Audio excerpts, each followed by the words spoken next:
আসসালামু আলাইকুম বন্ধুরা। আজকে আমরা দ্বিতীয় অধ্যায় জীবজগৎ সম্পর্কে জানব। আমরা আগে পঞ্চম শ্রেণীতে জানছি জড়বস্তু কাকে বলে, আর জীবজগৎ এই জড়বস্তু আর যাদের জীবন আছে তাদেরকে জীব বলা হয়। সব মিলে এই জীবজগৎ। এখন এখানে যেমন লেখা আছে চেয়ার, টেবিল, গাছপালা, দালান, গাড়ি, এগুলো হচ্ছে জড়বস্তু, কারণ এদের জীবন নাই। আবার মানুষ, গরু, মাছ, মশা, পিঁপড়া এসব হচ্ছে জীবের উদাহরণ। আবার এমন কিছু জীবও রয়েছে যাদের খালি চোখে দেখা যায় না, যেমন ব্যাকটেরিয়া, অ্যামিবা ইত্যাদি। ছোট থেকে বড়, মাটি থেকে পানি, বাতাসে উপস্থিত নানা প্রকারের জীব নিয়ে আমাদের একটি জীবজগৎ গঠিত হয়ে থাকে। তাহলে খালি চোখে দেখা যায় না এমন জীব কোনগুলো? ব্যাকটেরিয়া, অ্যামিবা ইত্যাদি। তো এখন আমরা এই অধ্যায়ে যেটা শিখব, এই অধ্যায়ে আমরা যা শিখব জীবের প্রধান প্রধান বৈশিষ্ট্য ব্যাখ্যা, সুপুষ্পক অপুষ্পক উদ্ভিদের বৈশিষ্ট্য, প্রধান প্রধান বৈশিষ্ট্যের আলোকে এখন জীব কি, যারা জীবন আছে তাদেরকে জীব বলে। আমরা পঞ্চম শ্রেণীতে পড়ছি যাদের জীবন আছে তাদেরকে কি বলা হয়? জীব বলা হয়। যেমন গাছপালা, গরু, মাছ, পোকামাকড়, ব্যাঙের ছাতা, ইত্যাদি এবার জীব বলে। যেমন গাছপালা ইত্যাদি, ব্যাকটেরিয়া ইত্যাদি। কিন্তু এবার যদি প্রশ্ন করা হয় জীবন কাকে বলে, এই প্রশ্নের উত্তর এক কথায় দেওয়া সম্ভব নয়। জীবনকে সংজ্ঞায়িত করতে হলে জীবের বেশ কিছু বৈশিষ্ট্য কথা বলতে হয়, আর যাদের মধ্যে এই বৈশিষ্ট্য দেখা যায় তাদেরকে জীব হিসাবে অভিহিত করা হয়। একটি জীব যে সকল বৈশিষ্ট্য প্রদর্শন করে তা আমরা এখন আলোচনা করব। এখন এখানে আমরা চিত্রে দুটো ছবি, একটা মৌমাছি, এখানে একটা দোয়েল পাখি, একটা গিলাস, একটা পাত্র, একটা কলম, পিঁপড়া ছবি দেওয়া আছে। কতিপয় জীব ও জড়। জীবের প্রধান বৈশিষ্ট্যসমূহ: পুষ্টি লাভ, বৃদ্ধি ও বিকাশ, শক্তি রূপান্তর, প্রজনন, পরিবেশের প্রতি প্রতিক্রিয়া, অভিযোজন। এগুলো আমাদের জানতে হবে। পুষ্টি লাভ কি? জীব টিকে থাকার জন্য পুষ্টি লাভ করে, আর খাদ্য থেকে এরা পুষ্টি লাভ করে। কোনো কোনো জীব নিজের খাদ্য তৈরি করে, এরা স্বভোজী। আবার পরভোজী জীব অন্য অন্য জীব ভক্ষণ করে পুষ্টি লাভ করে। কিছু কিছু প্রাণী আছে যা নিজের খাদ্য নিজেই তৈরি করে, আর কিছু কিছু প্রাণী আছে যারা অন্যের খাবার বা অন্যকে খেয়ে ফেলে। বৃদ্ধি ও বিকাশ, জীবের বৃদ্ধি ঘটে। প্রতিটি জীব কোষ নামক গাঠনিক একক দিয়ে গঠিত। সময়ের সাথে জৈবিক প্রক্রিয়ায় জীবদেহে কোষের সংখ্যা বৃদ্ধির মাধ্যমে জীবের বৃদ্ধি ঘটে ও পরিপূর্ণ জীব হিসাবে বিকাশ লাভ করে। এখন শক্তি রূপান্তর, জীব তার দেহে উৎপাদন শক্তি রূপান্তর ঘটায়। যেমন প্রাণীদেহে উৎপাদন শক্তি তার দেহের বিভিন্ন কাজে ব্যবহার করে। প্রজনন, জীবের প্রজনন ঘটে। এই প্রক্রিয়ায় জীবের বংশ বিস্তার হয়। মানুষ সন্তানি উৎপাদনের মাধ্যমে বংশ বিস্তার ঘটায়। পরিবেশের প্রতি প্রতিক্রিয়া, জীব বাহ্যিক পরিবেশের পরিবর্তে প্রতিটি প্রতিক্রিয়া প্রদান করে। আমাদের দেহে মশা বসলে আমরা তা মারার জন্য উদ্গ্রীব হই।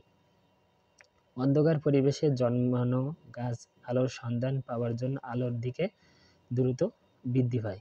অভিযোজন, প্রতিটি জীবের অভিযোজন ক্ষমতা আছে। পরিবেশের পরিবর্তনে টিকে থাকার জন্য জীব হাজার হাজার ব্যবধানে অভিযোজন ক্ষমতা লাভ করে। যেমন মরুভূমিতে জন্মানো অধিকাংশ গাছের পাতা চ্যাপ্টা কাঁটাযুক্ত হয়। উদ্ভিদের এই বৈশিষ্ট্যগুলো এদের পানি সঞ্চয়ে সাহায্য করে। দীর্ঘ অভিযোজনের ফলে উদ্ভিদ ও বৈশিষ্ট্যগুলো সংযোজিত হয়েছে। উপরে উল্লেখিত এই বৈশিষ্ট্যগুলো সকল জীব দেখা যায়। বৈশিষ্ট্যগুলো দেখানো হলো। এখন এখানে আমরা একটা কুকুর, ছাগল, গাছ, পানি, এগুলো জীবের খাদ্য গ্রহণ। জীবের শ্রেণীকরণ, বিজ্ঞানীদের মতে পৃথিবীতে প্রায় 87 লক্ষ ভিন্ন ভিন্ন রকমের জীব রয়েছে। তাহলে বিজ্ঞানীদের মতে কত রকম? 87 লক্ষ ভিন্ন ভিন্ন জীব রয়েছে।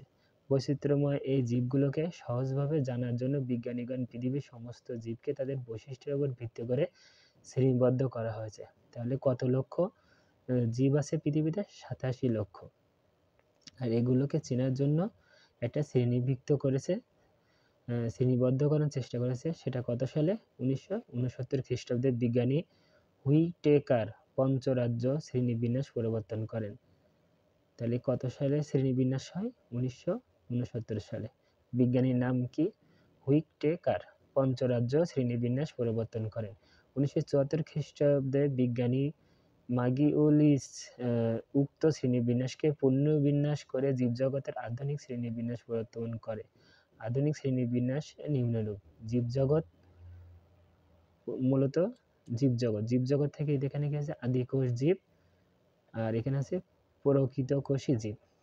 এখন আদিকোষী জীব রাজ্য 1 মোনেরা, আর প্রকৃত জীব এখানে আবার কয়েক ভাগে ভাগ করেছে: প্রোটিস্টা, ফানজাই, প্ল্যান্টিন, এলোমেলিয়া। এখন এগুলো মোনেরা এটা কি? রাজ্যের অধীনে বিন্যস্ত জীবের বৈশিষ্ট্যগুলো জীবটি এককোষী এবং এর কোষে সুগঠিত নিউক্লিয়াস থাকে না। এরা খুবই ক্ষুদ্র, অণুবীক্ষণ যন্ত্র ছাড়া এদের দেখা যায় না, যেমন ব্যাকটেরিয়া, সায়ানোব্যাকটেরিয়া ইত্যাদি। মনে রাখতে হলে কোনগুলো? যেগুলো ক্ষুদ্র চোখে দেখা যায় না, এগুলো হলো অণুবীক্ষণ যন্ত্রের সাহায্যে দেখতে হয়। এগুলোকে কি বলা, এই জীবগুলোকে কি বলা হয়? মোনেরা। যেমন উদাহরণ ব্যাকটেরিয়া, সায়ানোব্যাকটেরিয়া, সাইরোগাই ইত্যাদি। এখন প্রোটিস্টা এর অধীনে এ সকল জীবকে বিন্যস্ত করা হয় যাদের কোষ সুসংগঠিত নিউক্লিয়াসযুক্ত। এরা এককোষী, বহুকোষী, ক্লোরোফিল যুক্ত, একক ও দলবদ্ধ থাকতে পারে। উদাহরণ ইউগ্লোনা, অ্যামিবা ইত্যাদি। ফানাইজাই বা ছত্রাক, এদের দেহে সুগঠিত নিউক্লিয়াস থাকে। এরা সাধারণত এককোষী বা বহুকোষী হয়। দেহে ক্লোরোফিল নেই, তাই এরা পরভোজী।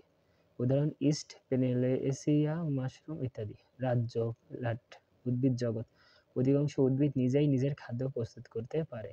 এদের অসংখ্য কোষ দিয়ে গঠিত। এদের কোষ প্রাচীর সেলুলোজাস দ্বারা নির্মিত। এদের কোষে সুসংগঠিত নিউক্লিয়াস ও কোষ গহ্বর বিদ্যমান। উদ্ভিদের সবুজ কণিকা ও ক্লোরোফিল থাকে, তাই এরা খাদ্য প্রস্তুত করতে পারে। উদাহরণ আম, জাম, কাঁঠাল ইত্যাদি। সুবিশাল উদ্ভিদ জগৎকে তাদের বিভিন্ন বৈশিষ্ট্যের উপর ভিত্তি করে আবার নানাভাবে বিভক্ত করা হয়েছে। জর্জ বেনথাম ও ডাল্টন হুকার এর প্রাকৃতিক শ্রেণীবিন্যাস অনুযায়ী উদ্ভিদ জগৎকে নিম্নলিখিত ভাগে ভাগ করেছে। উদ্ভিদ জগৎ: অপুষ্পক উদ্ভিদ আর সুপুষ্পক উদ্ভিদ। যদি প্রশ্নে, বন্ধুরা এটা খুব ইম্পর্টেন্ট প্রশ্ন আসতে পারে, উদ্ভিদ জগৎ কয় ভাগে ভাগ করা হয়েছে? 2 ভাগে, অপুষ্পক উদ্ভিদ, সুপুষ্পক উদ্ভিদ। এখন অপুষ্পক উদ্ভিদকে আবার 3 ভাগে ভাগ করা হয়েছে: সমাঙ্গবীয়, মশবগীয়া আর ফানবগী। সুপুষ্পক উদ্ভিদ আবার কয় ভাগে ভাগ করেছে? 2 ভাগে, এক নগ্নবীজি আর আবৃতবীজি। আবার এই আবৃতবীজকে 2 ভাগে ভাগ করা হয়েছে: এক একবীজপত্রী আর একটা দ্বিবীজপত্রী। আর এখানে সমাঙ্গবগীকে শৈবাল ও ছত্রাক। অপুষ্পক উদ্ভিদ। এখন অপুষ্পক উদ্ভিদ কাকে বলে? যেসব উদ্ভিদ ফুল, ফল ও বীজ উৎপাদন হয় না তাদেরকে অপুষ্পক উদ্ভিদ বলে, যেমন মস, ফান ইত্যাদি।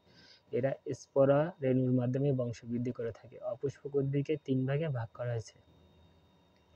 তাহলে অপুষ্পক উদ্ভিদ কাকে বলে? যেসব উদ্ভিদ ফুল, ফল ও বীজ উৎপাদন হয় না তাদেরকে অপুষ্পক উদ্ভিদ বলে। ঠিক আছে? আর সুপুষ্পক উদ্ভিদ কাকে বলে? উদ্ভিদে ফুলের উপস্থিতি ও অনুপস্থিতির উপর নির্ভর করে উদ্ভিদকে সুপুষ্পক ও অপুষ্পক এই 2 ভাগে বিভক্ত করা হয়। যে সব উদ্ভিদে ফুল উৎপন্ন হয় তাদেরকে সুপুষ্পক উদ্ভিদ বলে, যেমন আম, কাঁঠাল, ধান, নারিকেল ইত্যাদি। এগুলোকে কি বলা হয়? সুপুষ্পক উদ্ভিদ। তাহলে অপুষ্পক উদ্ভিদ বলতে আমরা কি বুঝি?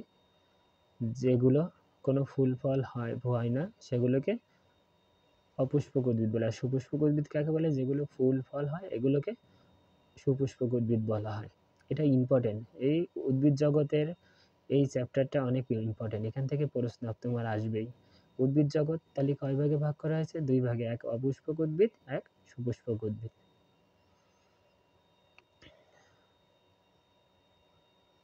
এই যে অ্যানোমেলিয়া, প্রাণী জগৎ। এসব জীবের কোষে সেলুলোজ নির্মিত কোষ প্রাচীর থাকে না। সাধারণত এই কোষগুলো প্লাস্টিডেড থাকে না, তাই তাদের জন্য এদের উদ্ভিদের উপর প্রত্যক্ষ বা পরোক্ষভাবে নির্ভরশীল। উদাহরণ মাছ, পাখি, গরু, মানুষ ইত্যাদি। তো আমরা এই অধ্যায়টা অনেক ইম্পর্টেন্ট বন্ধুরা, এজন্য এই ভিডিওটা বড় হওয়ার কারণে আমরা পরবর্তীতে দ্বিতীয় পার্ট নিয়ে আসবো। ধন্যবাদ।